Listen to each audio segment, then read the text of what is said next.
আসছে ঈদ উল ফিতরের আগেই পরীক্ষামূলকভাবে চালু হচ্ছে সরকারের প্রতিশ্রুত ফ্যামিলি কার্ড। বৃহস্পতিবার সচিবালয়ে প্রধানমন্ত্রী তারেক রহমানের সভাপতিত্বে আন্তঃমন্ত্রণালয় বৈঠকে নেওয়া হয় এই সিদ্ধান্ত। তবে প্রাথমিকভাবে শুধুমাত্র হতদরিদ্রদেরই দেওয়া হচ্ছে ফ্যামিলি কার্ড।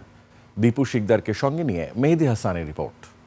72 ঘন্টা ময়েশ্চার লক সমৃদ্ধ লিলি বডি ওয়াশ, শিয়া বাটারের গুডনেস স্কিন রিপেয়ার করে রাখে সফট ও গ্লোয়িং।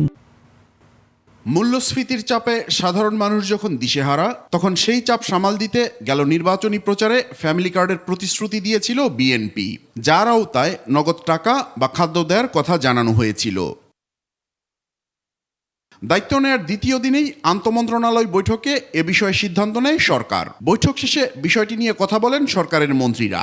আমাদের বিএনপির যে নির্বাচনী ম্যানিফেস্টো ফ্যামিলি কার্ড, এটার ব্যাপারে আমরা প্রধানমন্ত্রী অত্যন্ত কনসার্ন। ঈদের আগেই আমরা আমাদের এই ফ্যামিলি কার্ড বন্টনের কাজ বাস্তবায়ন শুরু করব ইনশাআল্লাহ। দ্রুততম সময়ের মধ্যে ফ্যামিলি কার্ড পৌঁছে দিতে অর্থমন্ত্রীর নেতৃত্বে মন্ত্রিসভার একটি উপকমিটি হয়েছে। প্রাথমিকভাবে শুধুমাত্র নিম্নবিত্ত পরিবারকে এ কার্ডের মাধ্যমে দেয়া হবে নগদ অর্থ।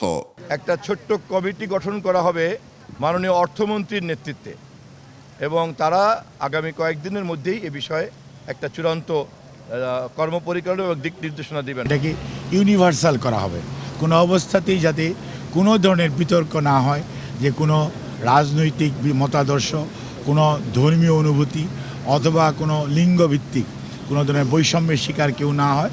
এদিন অপর এক আন্তঃমন্ত্রণালয় সভায় দেশজুড়ে 25 কোটি বৃক্ষরোপণ এবং নদী, খাল, জলাধার খনন ও পুনঃখননের বিষয়ে আলোচনা হয়েছে। আমরা কিভাবে খাল খনন এই প্রক্রিয়াটা একটা কর্মসূচি এবং বিপ্লব আকারে নিয়ে এই আন্দোলনটাকে সাকসেস করতে পারি। মেহেদী হাসান, 21 টেলিভিশন, ঢাকা।